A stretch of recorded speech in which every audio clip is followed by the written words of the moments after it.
আসসালামু আলাইকুম। Welcome to my channel. আশা করি তোমরা সবাই ভালো আছো। আজকের ভিডিওতে আমরা খুবই গুরুত্বপূর্ণ একটা টপিক নিয়ে কথা বলবো, সেটা হচ্ছে হিসাব বিজ্ঞান দ্বিতীয় পত্রে। আজকে আমরা বোর্ড প্রশ্ন সমাধান করব।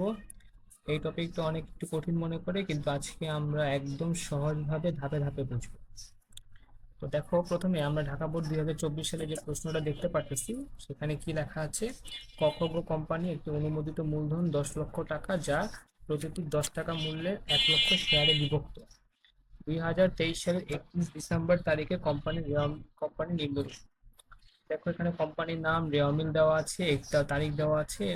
প্রারম্ভিক মজুত পণ্য 35,000 টাকা, পণ্য ক্রয় 1,38,000, বিক্রয় 2,07,000 টাকা। এর মধ্যে 15% ভ্যাট আছে। শেয়ার অধিকার 30,000, 10% বিনিয়োগ 1 লক্ষ টাকা, দালান কোঠা 1 লাখ টাকা, সুনাম 20,000 টাকা, মজুরি 40,000 টাকা, অন্তর্বর্তীকালীন লভ্যাংশ 25,000 টাকা, প্রাপ্য হিসাব 50,000, প্রদেয় হিসাব 50,000, প্রাপ্য বিল 20,000 টাকা, প্রদেয় বিল 25,000 টাকা, ভ্যাট চলতি হিসাব 15,000 টাকা, সাধারণ সঞ্চিতি তহবিল 25,000 টাকা, ঋণ 15%, ঋণপত্র 60,000 টাকা, আয়কর 7,000 টাকা, নগদ তহবিল 30,000 টাকা।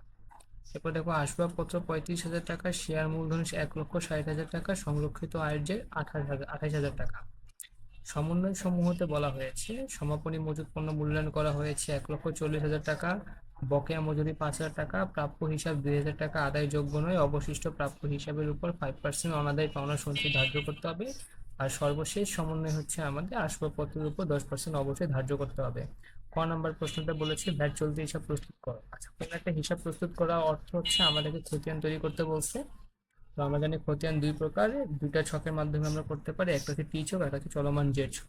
আমরা কি করব, চলমান জেড ছক দিয়ে টি ছক, চলমান জেড ছকের মাধ্যমে আমাদের ভ্যাট চলতি হিসাবটা প্রস্তুত করব। তো আমরা প্রথমে কি লিখলাম, 1 নং প্রশ্নের সমাধান। ক নাম্বার কোম্পানির নাম, ভ্যাট চলতি হিসাব। এরপর আমরা সে বক্সে টানবো তারিখ, বিবরণ, জাবেদা পৃষ্ঠা, ডেবিট টাকা, ক্রেডিট টাকা, এরপর জেড, এরপর হিসাবে কোড নাম্বার। এরপর দেখো, এখানে আমরা ভ্যাট চলতি হিসাব কি করব। আমাদের রেওয়া মিলে ভ্যাট চলতি হিসাব কিন্তু এই যে ক্রেডিট পাশে 15,000 টাকা কিন্তু দেওয়া ছিল রেওয়া মিলে। এই টাকাটা আমরা প্রথমে নিয়ে আসবো। কিভাবে নিয়ে আসবো? 2023 সাল নিয়ে আসবো, জানুয়ারি মাসের 1 তারিখ, ব্যালেন্স বিডি। এটা লিখে সরাসরি আমরা ক্রেডিট পাশে টাকাটা নিয়ে লিখে দিব। ঠিক আছে, আমাদের ভ্যাট চলতি হিসাব কিন্তু ক্রেডিট পাশে ছিল, যেন আমরা ক্রেডিট পাশে লিখে ফেলছি। আর এটা বছরের শুরুতে হয়, ব্যালেন্স বিডি লিখেছি। এরপর দেখো, আমাদেরকে কি করতে হবে। আমাদের আরেকটা ভ্যাট ছিল, সেটা হচ্ছে আমাদের রেওয়া মিলে দেখো 15% ভ্যাট সহ। এখানে আমাদের কাছে ভ্যাট ধরতে হবে। 1,38,000 টাকা হচ্ছে ক্রয়ের ভ্যাট, আর 2,07,000 বিক্রয়ের ভ্যাট। আগে আমরা ক্রয়ের ভ্যাট নির্ণয় করব। তো ক্রয়ের ভ্যাটটাকে চলো আমরা নির্ণয় করি। তো যেহেতু আমরা হচ্ছে আমাদের আহ, আর্থিক অবস্থা রেওয়া মিল হচ্ছে বছরের শেষে করে থাকি, তো সেই ক্ষেত্রে আমরা কি লিখবো, ডিসেম্বর 31 তারিখ ক্রয় হিসাব।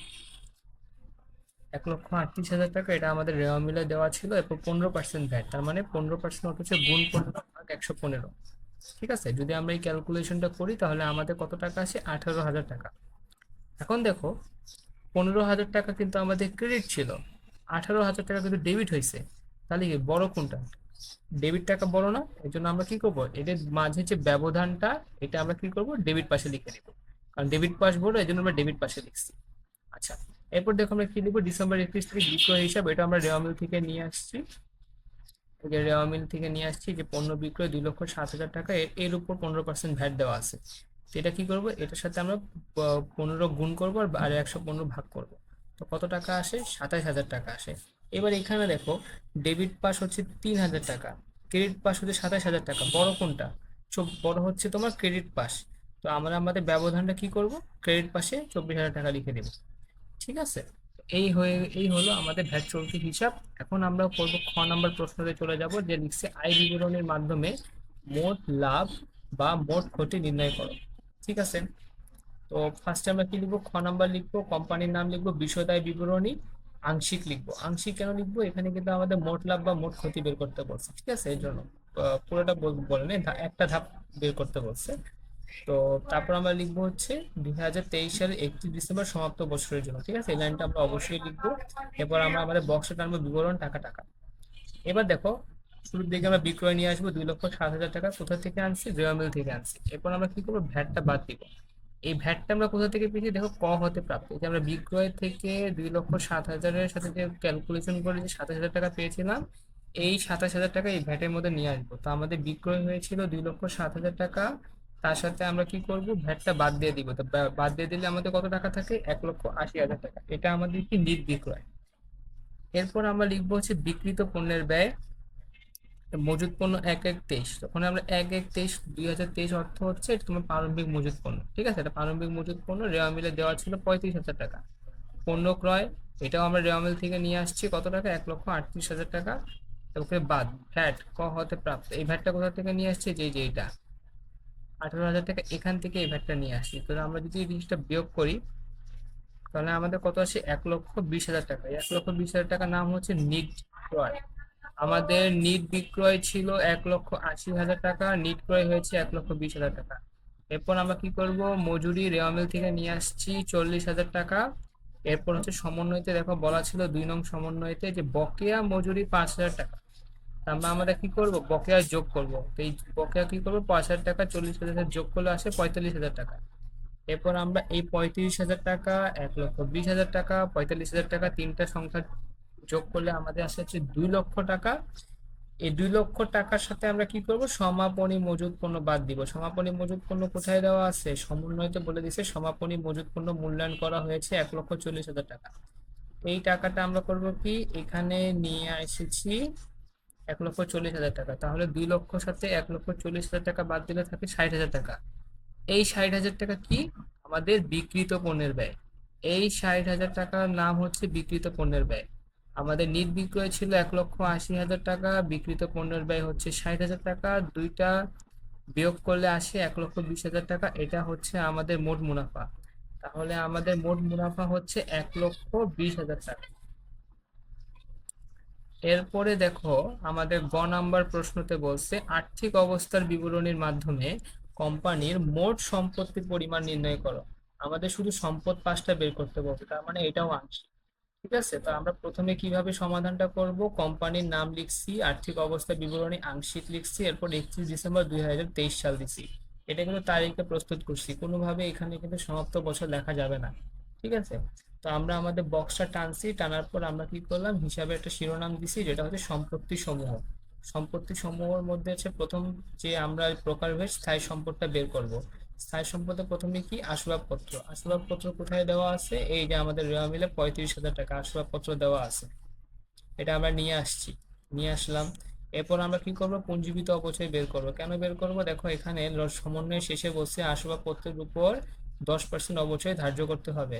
তার মানে কি, আসবাবপত্র রেওয়া মিলে ছিল 35,000 টাকা, এর উপর আমাদের অবচয় ধার্য করতে হবে 10%। তার মানে বাদ পুঞ্জীবিত অবচয়, 35,000 10% 3500 টাকা। তাহলে বিয়োগ করলে আসে 31,500 টাকা। এরপর আরেকটা স্থায়ী সম্পদ হচ্ছে দালান কোঠা, 1 লক্ষ টাকা রেওয়া মিল থেকে নিয়ে আসছি। সুনাম 20,000 টাকা, সেটাও রেওয়া মিল থেকে নিয়ে আসছি। এখন 31,500, 1 লক্ষ টাকা, 20,000 টাকা যোগ করলে হয় কত, 1,51,500 টাকা। এটা আমাদের কি মোট স্থায়ী সম্পত্তি। মোট স্থায়ী সম্পত্তি কত, 1,51,500। এরপর আমাদের সম্পত্তি আরেকটা প্রকার বের হচ্ছে বিনিয়োগ। বিনিয়োগ কত, 10% বিনিয়োগ। এটা আমাদের কোথায় ছিল, রেওয়া মিলে ছিল। এই দেখো একদম এখানে 10% বিনিয়োগ 1 লক্ষ টাকা। তো বিনিয়োগটা আমরা কি করলাম, এখানে 10% বিনিয়োগ 1 লক্ষ টাকা লিখে দিলাম। এরপর আমরা নিয়ে আসবো চলতি সম্পদ। চলতি সম্পদে প্রথমে ছিল প্রাপ্য হিসাব, এটা কোথা থেকে নিয়ে আসছি, রেওয়া মিল থেকে নিয়ে আসছি।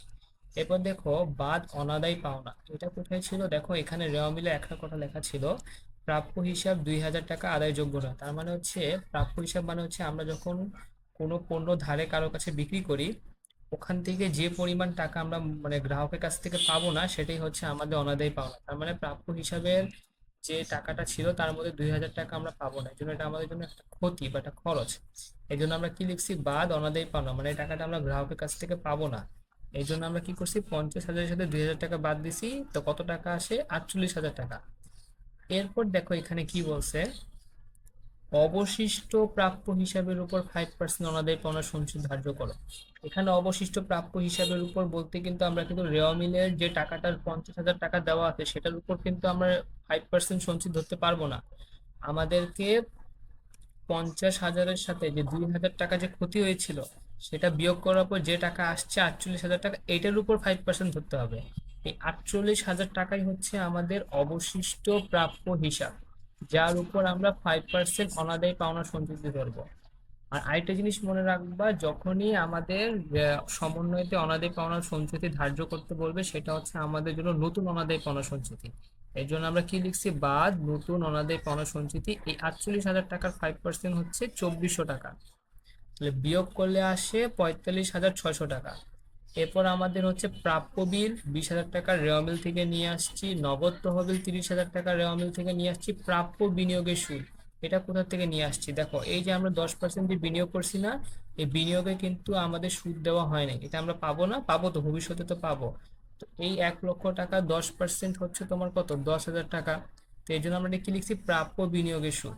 ঠিক আছে, এটা হচ্ছে প্রাপ্য বিনিয়োগের সুদ, মানে যে বিনিয়োগের মাধ্যমে আমরা যে টাকাটা পাবো সেটা হচ্ছে আমাদের বিনিয়োগের সুদ, মানে ভবিষ্যতে পাবো।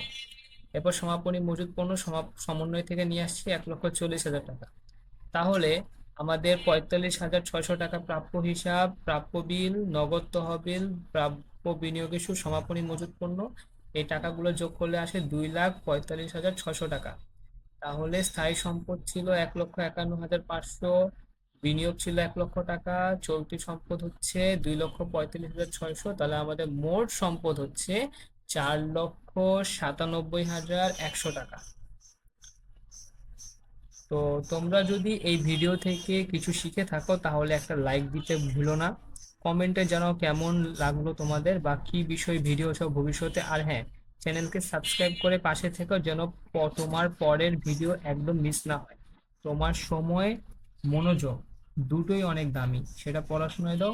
Best of luck, keep learning, keep growing.